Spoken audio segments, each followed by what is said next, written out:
In a small Malayan village where the red earth meets the endless sky, a story was quietly unfolding. A boy named Kalo did the impossible. He caught the sun, or at least, a piece of its magic. Not with a net or a rocket, but with curiosity and a problem. Darkness that crept in every night, stealing away hope. When the sun set, life in the village stopped. Chores were rushed, laughter faded, and families huddled close. The world went silent, dangerous and unfair. Shadows grew long and dreams seemed to shrink. Kalo questioned why night had to be so absolute, so unforgiving, as if the sun's warmth was only borrowed. While others played, he tinkered, collecting wires, broken radios and scraps, searching for answers in forgotten things. His hut was a trove of discarded things, each a puzzle waiting to be solved, each piece a whisper of possibility. The biggest puzzle was the darkness that stole time, safety, and dreams, making every night a challenge. Kalo looked at the blazing sun and wondered, "Can't you leave a little light behind for us?" He dreamed of a world where night wasn't so dark. That simple question sparked everything. It was the beginning of a new hope. He wasn't a scientist or a billionaire, just a dreamer with hands that spoke the language of creation, and a heart full of determination. He believed problems weren't walls but puzzles, and every puzzle had a solution waiting to be found. The sun gave so much, yet took it all back at night, leaving the village longing for more. Kalo decided to argue with the sun's absence, to challenge the darkness with his own two hands. He set out to catch a piece of daylight for his village, determined to bring light where there was none. This is the story of how he did it, how a boy's dream became a beacon for his entire community, and how one boy's question changed everything, lighting up not just homes but hearts and futures. In Mazinda, night meant darkness, no electricity, just smoky, dangerous kerosene lamps. Children struggled to study, their eyes stinging from soot, their dreams dimmed by the dark.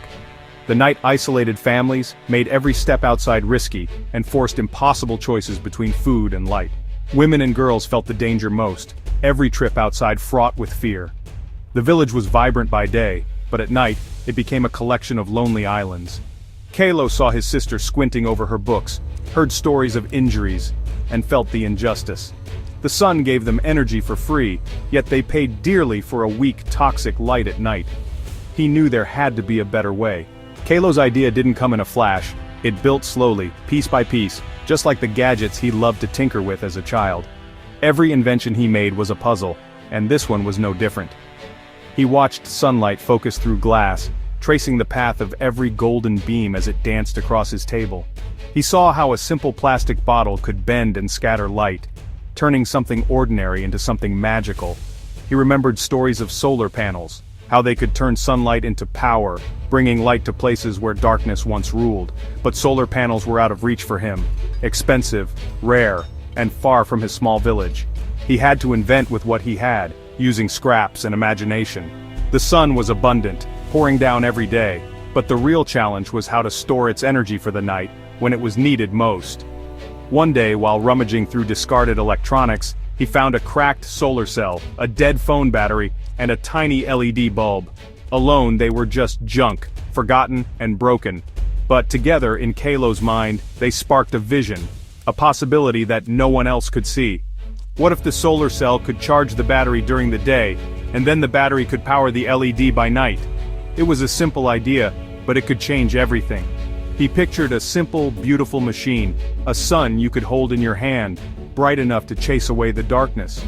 He experimented, carefully connecting the solar cell to the battery, then to the LED, testing and tweaking until the circuit was just right. The bulb flickered to life, a new sun, small but powerful, glowing with hope and possibility. Kalo finally had a plan, and for the first time, he could see the path forward.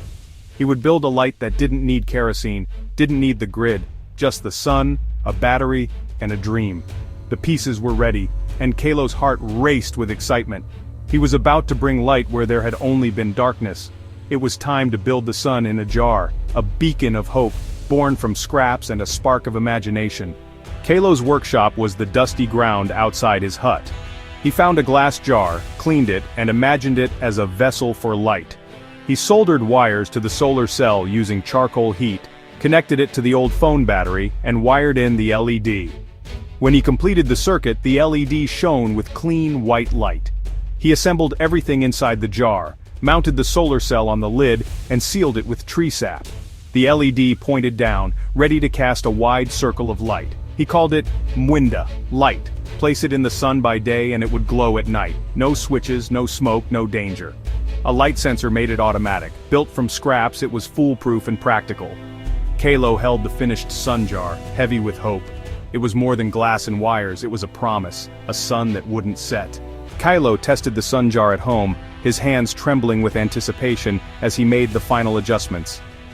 As darkness fell, he placed it on the table in the center of their small home.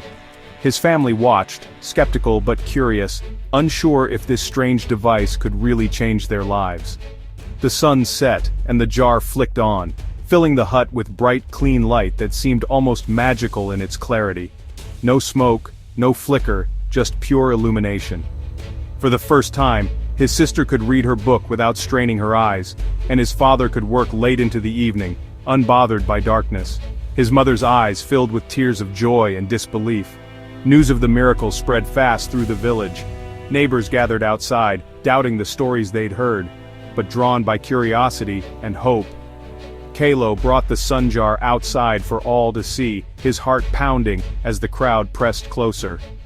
As night fell, it glowed even brighter and the crowd gasped in amazement at the sight of light where there had only been darkness. Children played in the new light, laughing and chasing shadows, while elders inspected the jar, marveling at its simplicity. The oldest asked, "How much kerosene does it burn?" "None," Kalo replied. "It drinks only sunlight." The elder nodded, a slow smile spreading across his face. This was not magic, it was ingenuity, a spark of hope born from human creativity and determination. That night, for the first time in memory, the village wasn't dark. A small part of it glowed with hope, a beacon shining out into the night. The sun jar was more than a gadget. It was a new kind of dawn, a promise that things could be different. For the first time, the night belonged to them, and the darkness no longer held fear or limitation. Kalo's invention had changed everything, bringing light, hope, and possibility to his people. And it was just the beginning of a brighter future for all. Kalo shared his invention, teaching friends to build sun jars from scraps. Soon, every family in Mazinda had one. Nights filled with light and life. Children studied, women walked safely, and small businesses thrived. The dangerous kerosene lamps vanished, replaced by clean, free light. A journalist discovered the story, and soon, the sun jar's design spread across Africa. Manuals were shared, and people everywhere built their own lights. Each jar was unique, but the principle was the same: sunlight, stored and shared. From Kenya to Nigeria, villages glowed with hope. Kalo's small act sparked a revolution of light. One idea, born in Malawi, was now lighting up a continent. Kalo's story isn't just about a lamp, it's about what light represents. Solutions don't always come from labs or billionaires, sometimes they come from those who live the problem. Kalo had no money, just curiosity and discarded junk. He saw value where others saw waste, and opportunity in darkness. The sun jar lit up minds, not just rooms. It showed children they could change their world. Kalo became a hero, inspiring a new generation of inventors and dreamers. Change doesn't always come from the top. It starts with one person refusing to accept the darkness. Kalo caught the sun in a jar. What light will you bring to the world?